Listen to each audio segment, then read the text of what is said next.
Hello friends, welcome to my channel. இன்றைக்கி நம்ம சேனலில் ஒரு சூப்பரான ரெசிபி தாங்க பார்க்க போகிறோம்.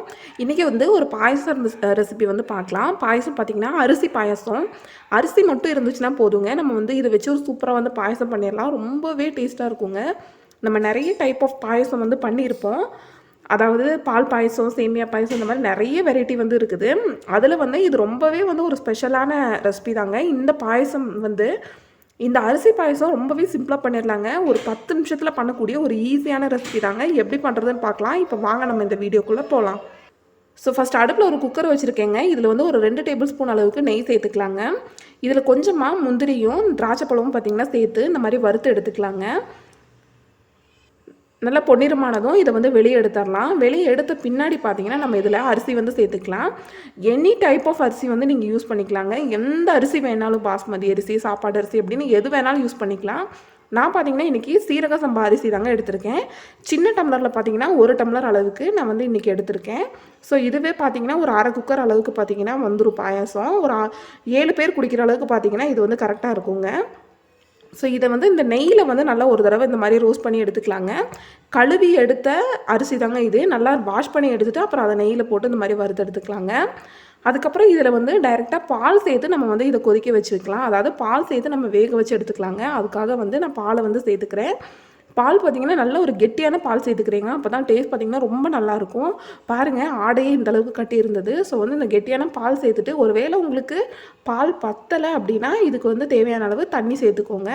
ஸோ உங்களோட அரிசிக்கு தேவையான அளவு பால் சேர்த்துக்கலாங்க. பாருங்கள், நான் இன்றைக்கி ஃபுல்லாகவே பால் தான் சேர்த்துருக்கேன். அதனால் ரொம்பவே டேஸ்ட்டாக இருக்குங்க. ஃபுல்லாக பால் சேர்த்து அதில் நம்ம வேக வச்சு எடுத்தோம் அப்படின்னா.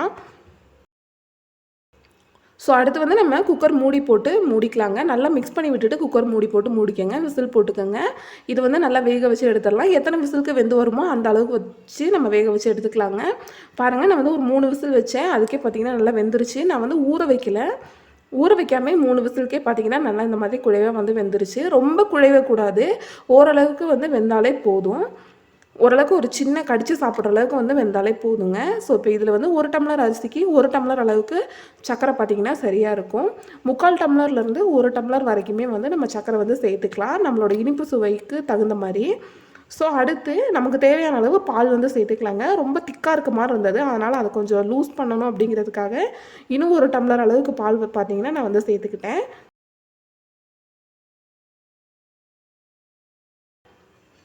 இப்போ இதை ஒரு தடவை நல்லா கொதிக்க விட்டுறலாங்க. இந்த மாதிரி நல்லா கொதிச்சு வந்த டைமில் நான் பார்த்திங்கன்னா இதில் ஒரு 3 ஏலக்காயை பார்த்திங்கன்னா இந்த மாதிரி தட்டி சேர்த்துருக்கேன்.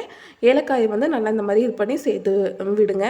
நம்ம இதுக்கு மில்க் மைட் சேர்க்குறனா கூட சேர்த்துக்கலாம். ஆனால் நான் அந்த கெட்டியான பால் சேர்த்துருக்கிறதுக்கு எனக்கு பார்த்திங்கன்னா பாயசம் நல்லா க்ரீமியாக இருக்குது. நல்ல ஒரு டேஸ்ட்டாக இருக்குதுங்க. அடுத்து இதில் பார்த்திங்கன்னா நம்ம வறுத்தெடுத்து வச்ச முந்திரியும் திராட்சையும் சேர்த்துக்கலாங்க. சேர்த்து ஒரு தடவை நல்லா மிக்ஸ் பண்ணி விட்டுக்கலாம். ஸோ பார்த்திங்கன்னா நல்லா மிக்ஸ் பண்ணியாச்சு. தேவையான அளவு லைட்டாக பாயசம் பார்த்திங்கன்னா கொஞ்சம் திக்காகிடுச்சிங்க. ஸோ இது பார்த்திங்கன்னா கரெக்டாக இருக்கும். ஸோ ஒரு தடவை இந்த மாதிரி நல்லா மிக்ஸ் பண்ண பின்னாடி ஒரு 2 டேபிள் ஸ்பூன் அளவுக்கு பார்த்திங்கன்னா நெய் சேர்த்து மிக்ஸ் பண்ணி விட்டுட்டு அடுப்பை ஆஃப் பண்ணிடலாங்க. ஸோ பார்த்திங்கன்னா அவ்வளோதான், அடுப்பை ஆஃப் பண்ணிக்கலாம். நம்மளோட சூப்பரான பாயசம் பார்த்திங்கன்னா ரெடி ஆயிடுச்சுங்க. ரொம்பவே டேஸ்ட்டாக இருக்கக்கூடிய ஒரு அமேசிங்கான பாயசம் ரெசிபி தாங்க இது. ரொம்ப ரொம்ப நல்லாயிருக்கும். ஸோ கண்டிப்பாக நீங்கள் இந்த ரெசிபியை ட்ரை பண்ணி பாருங்கள். உங்கள் எல்லாருக்குமே கண்டிப்பாக பிடிக்குங்க. வீடியோ பிடிச்சிருந்துச்சுன்னா லைக் பண்ணுங்கள், ஷேர் பண்ணுங்கள், கமெண்ட் பண்ணுங்கள். மறக்காமல் நம்ம சேனலை சப்ஸ்கிரைப் பண்ணி பக்கத்தில் இருக்க பெல் பட்டனை கிளிக் பண்ணி ஆளுங்கிற ஆப்ஷனை செலக்ட் பண்ணி வைங்க. அப்போ தான் நம்ம போடக்கூடிய எல்லா வீடியோஸோட நோட்டிஃபிகேஷனுமே உங்களுக்கு வரும். தேங்க்யூ ஃபார் வாட்சிங் ஃப்ரெண்ட்ஸ்.